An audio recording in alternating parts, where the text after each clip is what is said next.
అందరూ భయపడి పోతున్నారు స్వామి. ఈసారి చాలా స్వామి ఇప్పుడు ఓతే ఏం కాదు, ఫ్రీ ఉంటారు.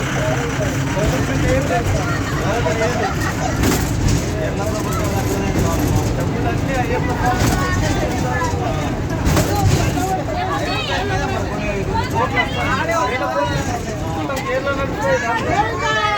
గోవిందా